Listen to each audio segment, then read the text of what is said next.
বেশিরভাগ এমপি বিরোধী দলের হওয়ায় পরিকল্পিতভাবে উত্তরাঞ্চলে বড় বড় উন্নয়ন বাজেট কমিয়ে দেওয়া হয়েছে বলে জানিয়েছেন জাতীয় নাগরিক পার্টির আহ্বায়ক ও জাতীয় সংসদের বিরোধীদলীয় চিফ হুইপ নাহিদ ইসলাম। কুড়িগ্রামের টগরাইহাট দ্বিমুখী উচ্চ বিদ্যালয় মাঠে কৃষক সমাবেশ 2026 আত্মপ্রকাশ অনুষ্ঠানে প্রধান অতিথির বক্তব্যে তিনি একথা বলেন। নাহিদ ইসলাম বলেন, তৎকালীন ফ্যাসিস্ট সরকারের পুলিশ বাহিনী রংপুর বেগম রোকেয়া বিশ্ববিদ্যালয়ের শিক্ষার্থী আবু সাইদকে গুলি করে হত্যা করেছিল। আবু সাইদ 2 হাত প্রসারিত করে এই গণঅভ্যুত্থানের যাত্রা শুরু করেছিল। আবু সাইদ একজন কৃষকের সন্তান ছিল। এই আন্দোলনে যারা নেতৃত্ব দিয়েছিল তাদের বেশিরভাগ সন্তান ছিল কৃষকের সন্তান। ফলে আমরা কৃষকের দুঃখ, কৃষকের কষ্ট অন্তঃস্থল থেকে বুঝতে পারি। বাংলাদেশ কৃষি নির্ভর দেশ, কিন্তু আমরা দেখি কৃষকরা সংগঠিত নয়। তাদের চাওয়া পাওয়া নিয়ে কথা বলার জন্য কোনো শক্তিশালী সংগঠন নেই। যেসব সংগঠন আছে তারা কৃষকের পক্ষে কথা বলে না। নতুন সরকার কৃষকদের ন্যায্য মূল্য দিচ্ছে না, ফলে কৃষকরা অনাগ্রহ হয়ে উঠছে। কৃষিকাজ তারা ছেড়ে দিচ্ছে।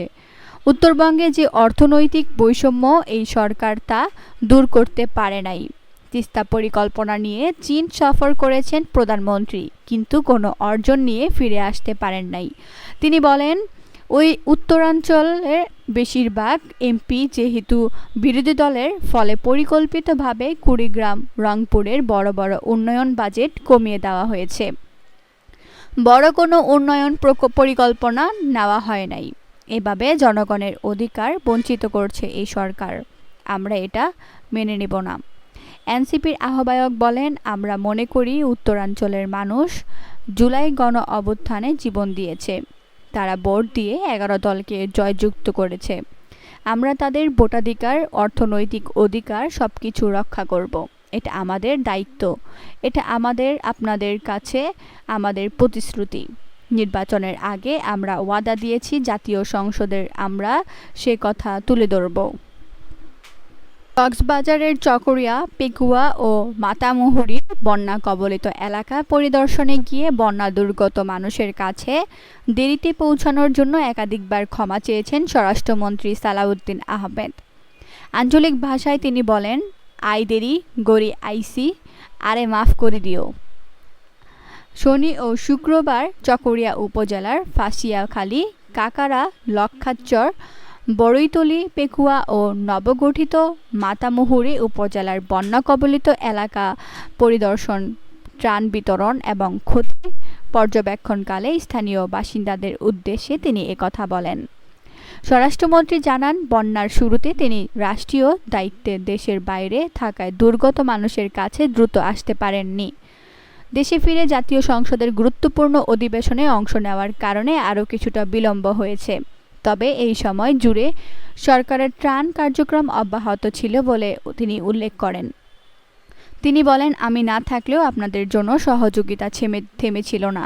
কোথাও বিজিবি, কোথাও পুলিশ, কোথাও দুর্যোগ ব্যবস্থাপনা ও ত্রাণ মন্ত্রণালয়, কোথাও বেসরকারি সংস্থা এবং আমাদের দলীয় উদ্যোগে ত্রাণ কার্যক্রম পরিচালিত হয়েছে। সবাই মিলে ক্ষতিগ্রস্ত মানুষের পাশে থাকার চেষ্টা করেছি। সালাউদ্দিন আহমেদ বলেন, কাকারা বানবাসী মানুষের উদ্দেশ্যে তিনি বলেন, আমরা জনগণের সরকার। যে কোনো দুর্যোগে আমরা জনগণের পাশে আছি এবং থাকব। সরকারি বেসরকারি উদ্যোগের পাশাপাশি দলীয়ভাবে সহযোগিতা অব্যাহত রয়েছে। এই দুর্যোগে কাউকে একা ফেলে রাখা হবে না। দেশের সার্বিক বন্যা পরিস্থিতি সম্পর্কে তিনি জানান, ক্ষতিগ্রস্ত এলাকার প্রকৃত চিত্র তুলে আনতে সরকারিভাবে জরিপ পরিচালিত হচ্ছে। রাস্তাঘাট, ঘরবাড়ি, শিক্ষা প্রতিষ্ঠান, কৃষিজমি, গবাদি পশু ও অন্যান্য ক্ষয়ক্ষতির তথ্য সংগ্রহের পর সেই অনুযায়ী পুনর্বাসন ও সহায়তা কার্যক্রম বাস্তবায়ন করা হবে। এ সময় স্থানীয় বাসিন্দারা বারবার ত্রাণের পরিবর্তে মাতামুহুরী নদীতে টেকসই বেড়িবাঁধ নির্মাণ এবং নদী ও খাল সংস্কারের দাবি জানান।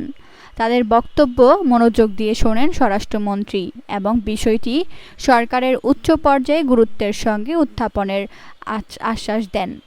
এদিকে শনিবার সকালে শামসুল হক ফাউন্ডেশনের উদ্যোগে পেকুয়া উপজেলায় বন্যায় ক্ষতিগ্রস্ত ২০টি পরিবারের মাঝে ঘর নির্মাণ সহায়তা ও গৃহস্থালী উপকরণ বিতরণ অনুষ্ঠানে প্রধান অতিথি ছিলেন স্বরাষ্ট্রমন্ত্রী সালাউদ্দিন আহমেদ। বিরোধী দলীয় নেতা ও জামায়াতে ইসলামীর আমির ডক্টর শফিকুর রহমান বলেছেন, আল্লাহর কসম, জীবন দেব কিন্তু ২৪ হারিয়ে যেতে দেব না। আমরা লজ্জিত, কারণ প্রতিবার সাধারণ মানুষ, ছাত্র, তরুণ, যুবক, শ্রমিক জীবন দিয়ে অর্জন এনে দেওয়ার পর কিছু লুটেরা সেই অর্জন ছিনিয়ে নেয়। আজও ২০২৪ এর অর্জন হারিয়ে দেওয়ার চেষ্টা চলছে। রাজধানীর কাকরাইলে আইডিবির মিলনায়তনে জুলাই শহীদ দিবস উপলক্ষে জামায়াতে ইসলামী ঢাকা মহানগরী দক্ষিণের উদ্যোগে শহীদ আবু সাঈদ সহ জুলাই গণঅভ্যুত্থানে শহীদদের স্মরণে আলোচনা সভা ও দোয়া অনুষ্ঠানে তিনি এসব কথা বলেন। জামায়াত আমির বলেন, আজ যে সংসদ ও সরকার গঠিত হয়েছে সবাই স্বীকার করেন এটি ২০২৪-এর ফসল। অথচ কেউ কেউ বলতে চান ২০২৪ তেমন গুরুত্বপূর্ণ নয়, আগের অংশটাই গুরুত্বপূর্ণ। আমরা তো কখনো বলিনি আগের অংশ গুরুত্বপূর্ণ নয়। সেই সময়েই তো আমরা আমাদের ১১ জন শীর্ষ নেতাকে হারিয়েছি, শত শত সহকর্মীকে হারিয়েছি, অসংখ্য মানুষ কারাগারে গেছেন, চাকরি হারিয়েছেন, বাড়িঘরে থাকতে পারেননি। আমরা সেই ত্যাগ অস্বীকার করি না, কিন্তু এটাও সত্য ২০২৪ না হলে আজ আমি এখানে বক্তৃতা দিতে পারতাম না, বিরোধী দলীয় নেতা হতে পারতাম না, সংসদ সদস্য হতে পারতাম না, একইভাবে তারেক রহমানও প্রধানমন্ত্রী হতে পারতেন না। জুলাই গণঅভ্যুত্থানের অন্যতম দাবি তুলে ধরে জামায়াত আমির বলেন, সবচেয়ে বড় দাবি ছিল ফ্যাসিবাদ যেন আর বাংলাদেশ ফিরে না আসে। এজন্য রাষ্ট্র সংস্কার প্রয়োজন ছিল, নতুন বাংলাদেশ গড়ার প্রয়োজন ছিল, অতীতের পচা রাজনীতিকে বিদায় দিয়ে নতুন রাজনৈতিক সংস্কৃতি প্রতিষ্ঠার প্রয়োজন ছিল। কেউ কেউ বলেছেন গণভোট সংবিধানে নেই, আবার কেউ বলেছেন ৪টি প্রশ্ন এত জটিল ছিল যে বুঝতেই ৪ ঘন্টা লাগে, তাহলে জনগণ কিভাবে ভোট দিল?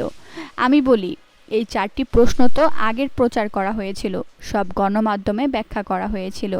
তাহলে কি আপনারা বলতে চান বুদ্ধি শুধু আপনাদের আছে, দেশের ১৮ কোটি মানুষের নেই?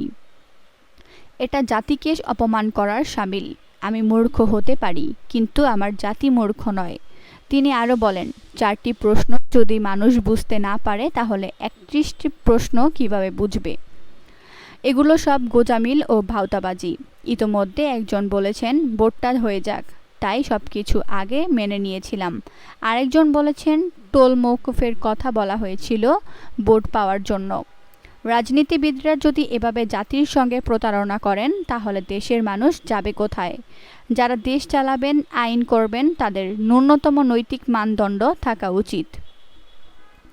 জাতীয় নাগরিক পার্টির মুখ্য সমন্বয়ক নাসির উদ্দিন পাটোয়ারি বলেছেন, শেখ মুজিব ভারতের প্রেসক্রিপশনে দিল্লির দাদাবাবুদের খুশি করার জন্য সংবিধান বানিয়েছিলেন, যে সংবিধানের কারণে হাজার হাজার মায়ের বুক খালি হয়েছিল, যে সংবিধানের জন্য অসংখ্য তরুণ যোদ্ধার জেলের প্রকোষ্ঠে জীবন চলে গিয়েছিল। সেই সংবিধানকে আমরা সংশোধন করে একটি নতুন সোনার বাংলাদেশ গড়ব। তাই সরকারকে বলবো, মুজিব সংবিধানের পাহারাদার হবেন না, জনগণের সংবিধানের পাহারাদার হন।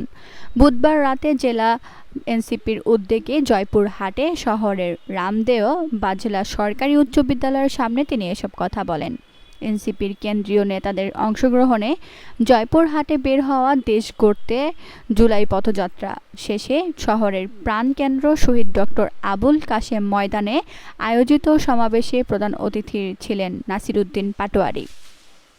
স্বরাষ্ট্র মন্ত্রণালয়ের গাড়িতে মাদকসহ যারা আটক হয়েছেন স্বরাষ্ট্রমন্ত্রীর কাছে তার সুস্পষ্ট ব্যাখ্যা চান তিনি।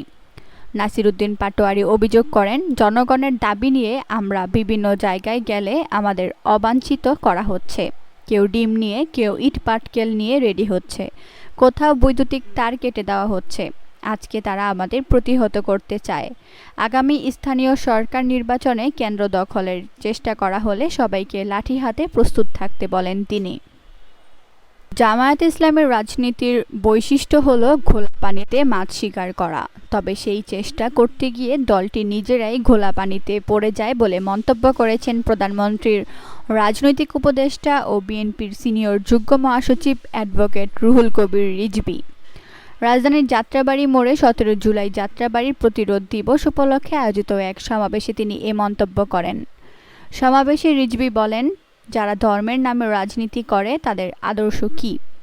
শেখ হাসিনার দেশে ফিরে রাজনীতি করার সম্ভাবনা প্রসঙ্গে তিনি বলেন, শেখ হাসিনা যদি এদেশে এসে রাজনীতি করতে চান তাহলে টিক্কা খানের উত্তরসূরিদের প্রত্যাবর্তন করতে হবে। ফ্যাসিস্টের পতন হলে তাকে ফেরানো যায় না। আওয়ামী লীগের সমালোচনা করে বিএনপির এই নেতা বলেন, আওয়ামী লীগ ক্ষমতার জন্য মন ভোলানো কথা বলে, কিন্তু এদেশের মানুষ আর এই সুযোগ দিবে না। রিজভী জুলাই আন্দোলনে যাত্রাবাড়ির ভূমিকার কথা তুলে ধরে বলেন, ছাত্র জনতার আন্দোলনে এ এলাকা অগ্রণী ভূমিকা পালন করেছে। তার ভাষায়, জুলাইয়ে যাত্রাবাড়িতে পলাশীর প্রান্তর কিংবা লেনিনগ্রাদের মতো প্রতিরোধ গড়ে উঠেছিল।